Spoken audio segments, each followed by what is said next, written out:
Hoy en día nos resulta casi impensable una vida sin computadoras. Las usamos en el trabajo, para nuestro entretenimiento, comunicarnos con personas y con un sinfín de cosas más. Sin embargo, la computadora es un invento reciente que ha sufrido una serie de importantes cambios hasta llegar a lo que hoy conocemos.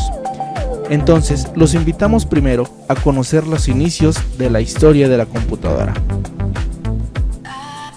El lenguaje binario que utilizan las computadoras actuales comenzó a estudiarse hace más de 2200 años por el matemático indio Pingala.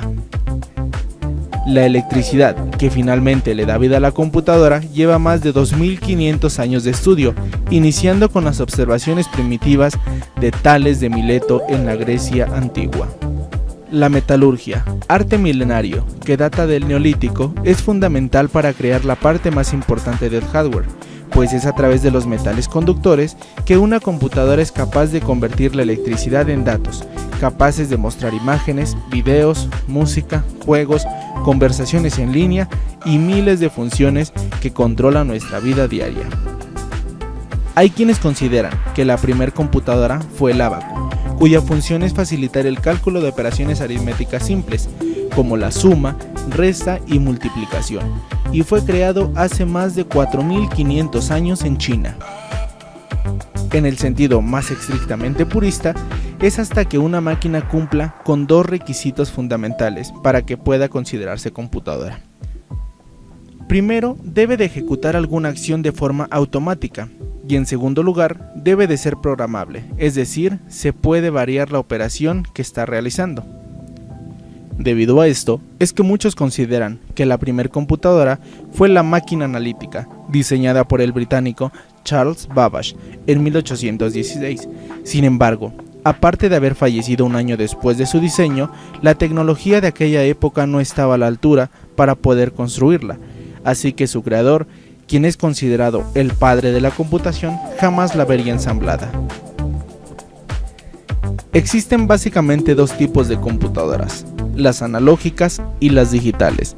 La diferencia primordial entre esas dos es que la primera es programable, mediante modificaciones de hardware, o sea, la parte física de la computadora, y las digitales son las que se conocen como las máquinas de estado finito, es decir, ya están listas para ejecutar programas y ser programadas con nuevas aplicaciones, sin necesidad de mover componentes físicos.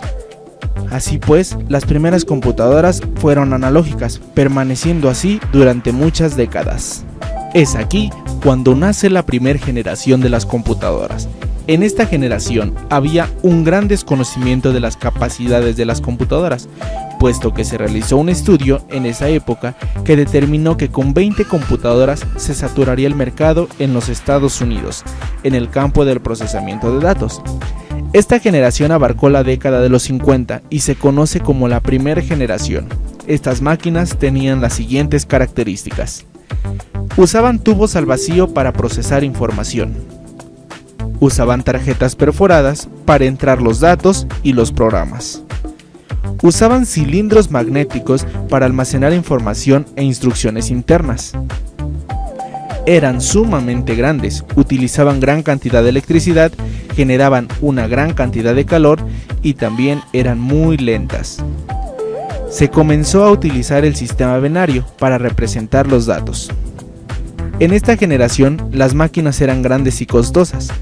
El costo aproximado de las máquinas era de $10,000 en esa época. La computadora más exitosa de la primera generación fue la IBM 650, de la cual se produjeron varios cientos. Esta computadora que usaba un esquema de memoria secundaria llamada tambor magnético, que es el antecesor de los discos actuales. Ahora hablaremos de la segunda generación de las computadoras. En esta generación, las computadoras se reducen de tamaño y son de menor costo. Aparecen muchas compañías y las computadoras eran bastante avanzadas para su época, como la serie 5000 de Burroughs y la Atlas de la Universidad de Manchester. Algunas computadoras se programaban por cintas perforadas y otras por medio de cableado en el tablero. Estas máquinas tenían las siguientes características. Usaban transistores para procesar información, Los transistores eran más rápidos, pequeños y más confiables que los tubos al vacío. 200 transistores podían acomodarse en la misma cantidad de espacio que un tubo al vacío. Usaban pequeños anillos magnéticos para almacenar información e instrucciones, cantidad de calor, y eran sumamente lentas. Se mejoraron los programas de computadoras que fueron desarrollados durante la primera generación. Se desarrollaron nuevos lenguajes de programación, como COBOL y Fortran, los cuales eran comercialmente accesibles. Se usaban en aplicaciones de sistemas de reservaciones de líneas aéreas, control del tráfico aéreo y simulaciones de propósito general. Surgieron las minicomputadoras y los terminales a distancia. Y así es como llegamos al fin de la segunda generación. Ahora hablaremos sobre la tercera generación de las computadoras. La tercera generación de computadoras emergió con el desarrollo de los circuitos integrados, pastillas de silicio, en las que se colocan miles de componentes electrónicos en una integración en miniatura. Las computadoras nuevamente se hicieron más pequeñas, más rápidas, desprendían menos calor y eran energéticamente más eficientes. El ordenador IBM 360 dominó las ventas de la tercera generación de ordenadores desde su presentación en 1965. El PDP-8 de la Digital Equipment Corporation fue el primer mini ordenador. Algunas características de esta generación son las siguientes. Se desarrollaron circuitos integrados para procesar información. Se desarrollaron los chips para almacenar y procesar la información. Un chip es una pieza de silicio que contiene los componentes electrónicos en miniatura, llamados semiconductores. Los circuitos integrados recuerdan los datos, ya que almacenan la información como cargas eléctricas. Surge la multiprogramación. Las computadoras pueden llevar a cabo ambas tareas de procesamiento o análisis matemático. Emerge la industria del software. Se desarrollan las minicomputadoras IBM 360 y la minicomputadora PDP-1. Otra vez, las computadoras se tornan más pequeñas, más ligeras y más eficientes. Consumían menos electricidad, por lo tanto, generaban menos calor. Ahora continuamos con la cuarta generación. En esta generación aparecen los microprocesadores, en un gran adelanto de la microelectrónica. Son circuitos integrados de alta densidad y con una velocidad impresionante. Las microcomputadoras con base en estos circuitos son extremadamente pequeñas y baratas, por lo que su uso se extiende al mercado industrial. Aquí nacen las computadoras personales, que han adquirido proporciones enormes y que han influido en la sociedad en general, sobre la llamada revolución informática. Algunas características de esta generación son las siguientes. Se desarrolló el microprocesador.